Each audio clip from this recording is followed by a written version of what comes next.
Okay, first question.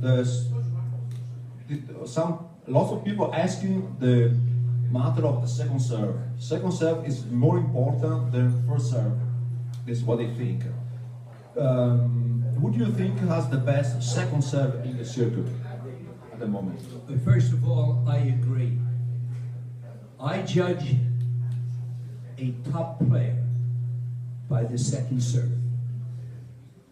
Also the return to serve.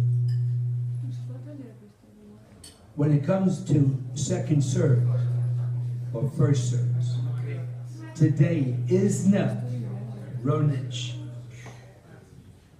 unbelievable. Right. So when you have to play against Isner or Ronic, 18 aces, 20 aces, 24 aces, that's a big advantage. So when you play against a player like that, you must hold serve. Absolutely. And get to a tiebreaker. In a tiebreaker, anything can happen. Exactly.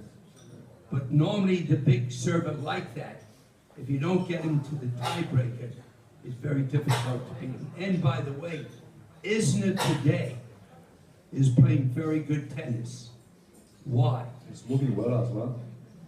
He's working with Justin Gimbelstock, a former student of mine who's one of the top commentators. Right. And Justin has him standing closer to the baseline, serving, volleying, coming to the net. Why is Federer playing excellent tennis today? One, he changed rackets, and it helped him from mishitting heavy balls. Two, he's standing close to the baseline. Three, he's coming to the net. And his slice serve is excellent. Can he win a Grand Slam from the baseline? No. Why is Edberg a good coach for him? Because Edberg could not win from the baseline either. So Edberg has him going in, and that has helped Federer a great deal. Thank you. Okay, last question. In the actual under 20, at the moment, who has more chances to become a champion in the next 2, 3, 4 years, in your opinion? You mean in the young one? Under 20, you know, like... It is difficult George, it is difficult to predict today, because who is still playing? If Djokovic is still playing, it's going to be a few years. Right now, Murray is playing excellent tennis. Why? Because He used to stand 10 feet behind the baseline, and a slice, and a push, and not physically fit. Today, he trained very hard physically in Miami. He's stronger. A terrific kick serve now. And everyone made fun when Marismo became the coach. Now, she stuck it up their ass, okay? Exactly. And I'm happy for Amelia, because she was an excellent champion. But today, the young ones, it's hard to say, because will they stay healthy? One never knows. To be a champion today at 17, 18, 19, almost impossible. Becca winning early, Sharapova 17 years old, Sellish, Andre, not today.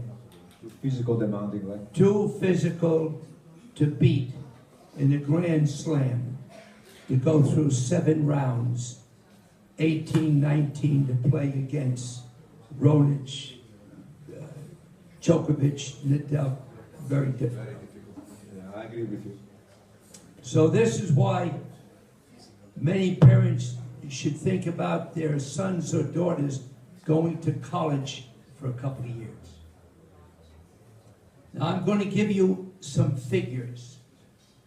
In American football, the average, a 160 ranked football player makes $1.4 million salary a year.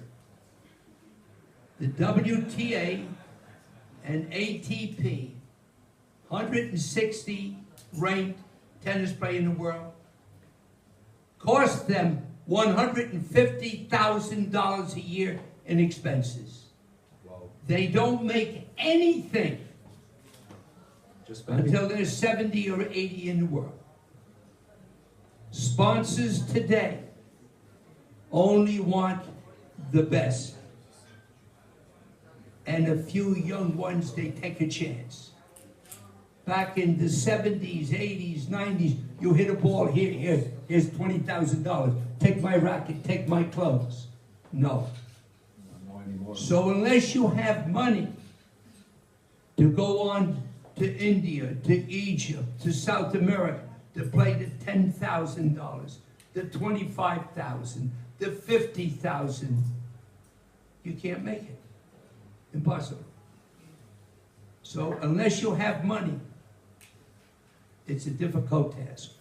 But if you go to college for a couple of years, you can play pro events, you play college events, and it costs you nothing. Zero. Okay? Negli Stati Uniti. San Diego. Or San Diego, good.